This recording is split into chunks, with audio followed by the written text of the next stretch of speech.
You remember the moment when you were a kid where you fell in love with music? I do. It was almost immediately. Dad and I and my brother, really, a couple of years ago, we've been doing music workshops, and it's called Move Your Music Forward, and we're kind of hosting these little chats just to try to get people interested in what we're doing, involving the Columbus music community. Workshops for songwriters, we're trying to get into workshops for young kids, for underserved communities. We're doing some stuff for seniors. We're doing, what else are we doing, Dad? Song sharings, right? Every month we do like a song share. We just Oh, get awesome. together and play some songs that you're not really ready to perform yet. And we just started doing this mentoring program. So this is all grassroots. Actually, I've taught all my life. So it's one-on-one mostly. Oh, And no. that's where you can make the most change. I teach up in Ashland University, but one of my students wanted to learn more about jazz guitar. So I linked him up with the guitarist here in town. And yesterday they Zoomed and we pay for it. So we pay for the Oh, lesson. oh, very cool. We're just starting these kinds of things. Bassist extraordinaire. Oh, Most famously, you played with Dr. John. That's insane. My dad, I know, is a big fan. Um, Big I know you played with Teeny Tucker and a bunch of other musicians. What was it like playing with Dr. John? I gotta ask that question. ah, I mean, that's that's just that was a fun time. I spent probably about close to 3 years with Dr. John. wow. But it was a great experience. A lot of learning and a lot of music. But I toured with him primarily when he had just won his sixth Grammy for the Lockdown album. So that was actually pretty cool. Um, but he covered a lot of different music, and of course at the same time, he had put out a Satchmo album, a tribute to Louis Oh, Armstrong, I and didn't there know were that. tons of people that participated on that album, from Bonnie Raitt to Terrence Blanchard, Nicholas Payton, a bunch of New Orleans folks uh, were on that album. We toured that album, and also did did a show at the Hollywood Bowl. So it was pretty great experience. Great Wow, experience. Hmm. Wonderful guy. that's cool. I kind of looked. I am not a jazz guy. I have no idea. So I looked up Kenny Garrett because I've heard of his name, and all of my bunch of my friends play jazz and stuff, but I don't know who he is. So Detroit guy, looks like he played with Miles Davis, played with Duke Ellington. Just gonna check this out, and can you guys hear this?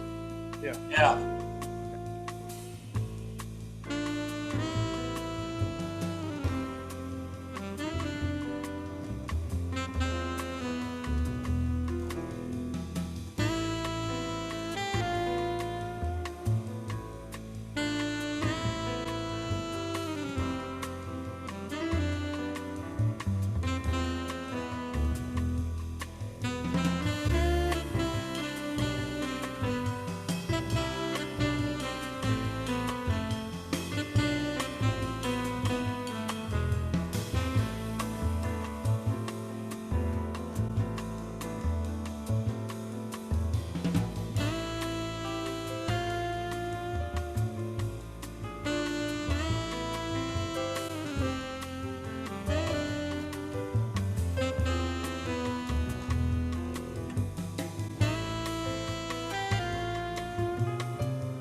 First thing would be just like how lush and how well played everything, and how good everything just sounds.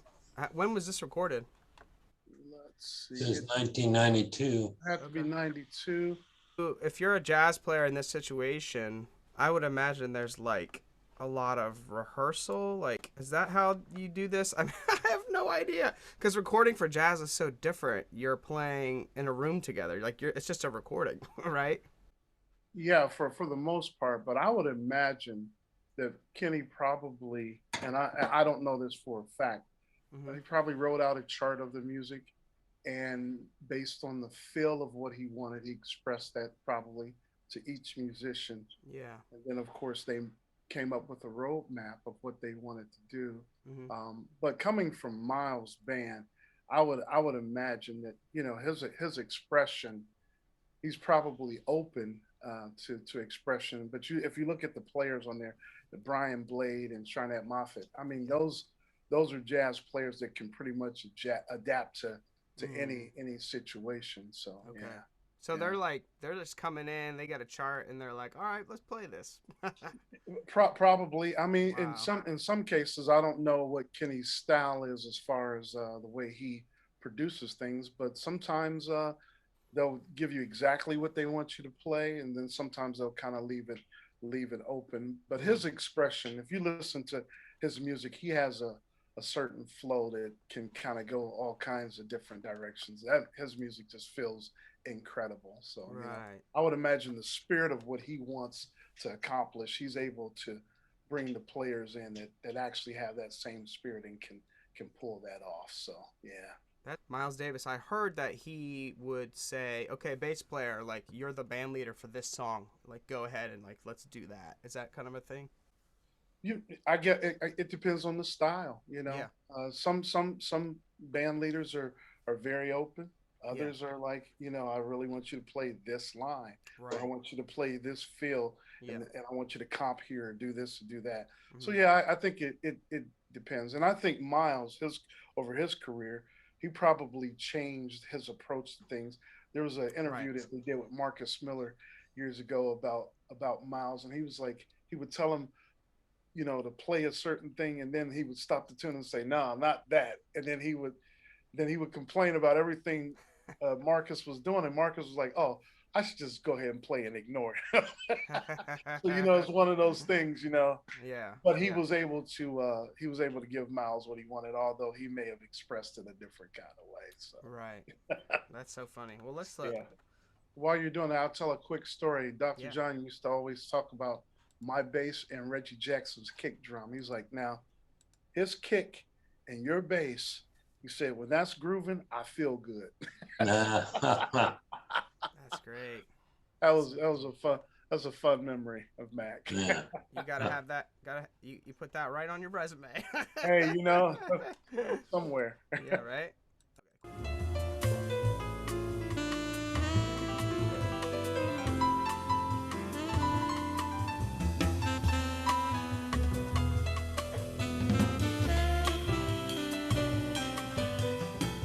In a studio session like this, are you all in the same room or are you isolated?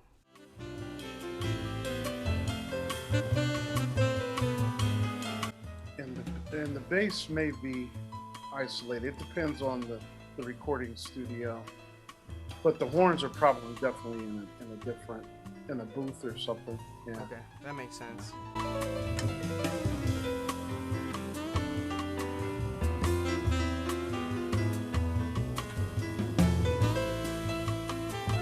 But the idea is, I'm assuming, is to kind of capture the moment, right? Oh, absolutely. They probably, yeah. You definitely don't track that song. They Yeah. played it all together, no doubt. Right. But the rhythm section definitely Yeah. one take or whatever that take is. Right. Absolutely. When they're playing, is the interaction between them? Are they in a zone of listening and reacting to each other, or are they just Absolutely. doing Absolutely. Yeah, always?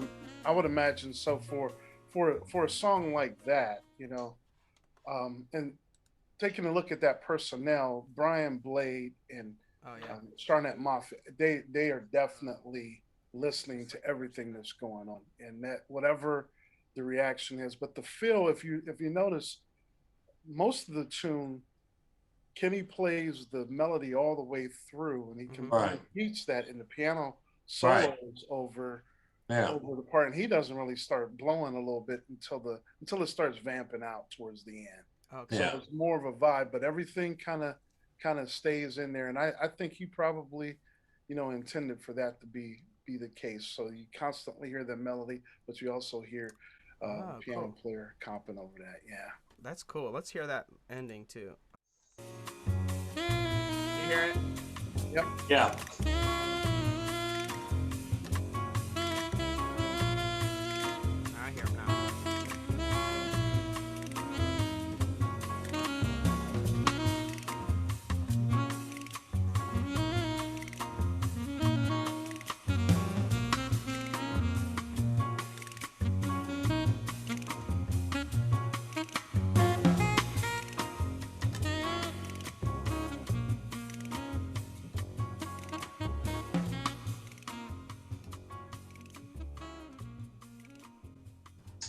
Wow. So not much, like you said. He's not doing a lot of showboating or anything. Oh no, no. He kind of carries it. He carries it to the very end just to kind of get you out of there. But for the most part, he plays that melody all the way through Oh, and allows interesting. the other players to solo over top of it. Yeah, That's yeah. pretty cool. That's a like a humble musician, and he doesn't have to show off. Oh, absolutely not. And if you take Kenny Garrett's personality too, he's a very sweet, very nice, beautiful person. His personality Mm. is really wonderful. We had an opportunity to be on a tour with them at the Nice Jazz Festival Oh wow. in France, and his show is quite incredible. Even from that, I know he's changed personnel, things like that, but Yeah. he really, the spirit of his music really is the basis of what makes his sound and his music so special. Mm. Yeah. That's so cool. I noticed like the bass part at the beginning kind of holds on one tone, kind Hmm. of so would that be something he would have told the bass player to do, or? Maybe or maybe yeah, because Charnette Moffat's he's a phenomenal bassist. So maybe Kenny wrote that part out. I'm not sure, or he gave him the chord changes and said, "Hey, give me a nice feel over these Uh, chords." I get you. Yeah. Is that what you would call like a pedal bass kind of a thing, or no? Pedal tone. Pedal tone. Yeah. Yeah. Yeah. Okay. I know one music fact. Yeah. I know a music term. So That's cool. this really isn't a bebop style, is it? um. I think of bebop is further out and experimental, but maybe I'm Yeah, wrong. I mean, he gets into that. I wouldn't say that this song falls into it, but I like the suggestion of a samba over Mm-hmm. the groove, over a Yeah. different kind of Afro Cuban groove Yeah, I almost. felt that. When I looked him up, it called him a post bop musician, which I'm assuming Uh-huh. just is more like eras, kind of. Yeah. But that doesn't really mean genre. It's just kind of probably more like a year thing, right? Like bop ended with what? Like Miles like the bop ender or what? What do they? I'm not the expert on that stuff as Me far either. as who. I mean, there's so many theories and concepts about that. Right. Uh, Mhm. I heard somebody say that recently. Jazz is not a genre. It's a I forget what they said, like a social and cultural movement. I was like, oh, that's a really good way of putting it. yeah. Where it's Yeah, like that is a very good way of putting it, it. Yeah, it's and it's actually when I think of jazz though, I think of it being more of a lifestyle. mm, It's kind of one of those things that goes like with fashion, so to speak. yeah, for sure. It's kind of like if you like to dress a certain way, that's your thing. Mhm. Right, and it's like it can be trendy. You can follow the trends, but it's still a thing without the trends. Right, absolutely. Mm, Because purists or folks that are really into it, they don't really care. I mean, it's not going to go out of style. It's not mm, going to die. And when I hear people talk about certain genres of music dying, I'm like, I don't know if I buy into that because I'm yeah. like, if it's something that's of value and it's something that you enjoy, it doesn't Hmm. matter what Yeah. anybody else thinks. Yeah. My family sometimes they'll they'll look at me and they're like, why are you listening to that stuff? I want to listen to, something more contemporary or whatever. Yeah. I'm like, well, that's what I like. So, Right. I may listen to John Coltrane, or I'm a big Count Basie fan. So I listen to Corner Pocket, Mm-hmm. every week, at least once a week. Cause I just love that style of music. That's just Yeah. me. Do I Yeah. play that? Absolutely not. You Mm. know, do I get calls to do gigs to play that music? Never, but I still love it. Right. That's Yeah. cool. Yeah, Yeah. it's a part of my lifestyle. You remember the moment when you were a kid where you fell in love with music? I do.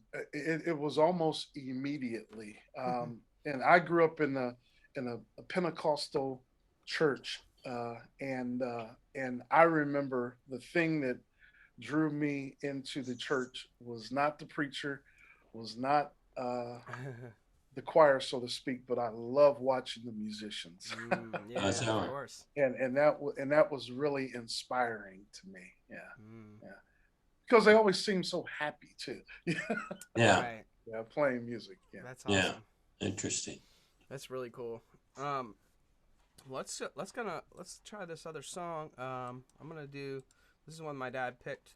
All right, this is Alicia Keys. We all know Okay. her, I assume. um, Yes.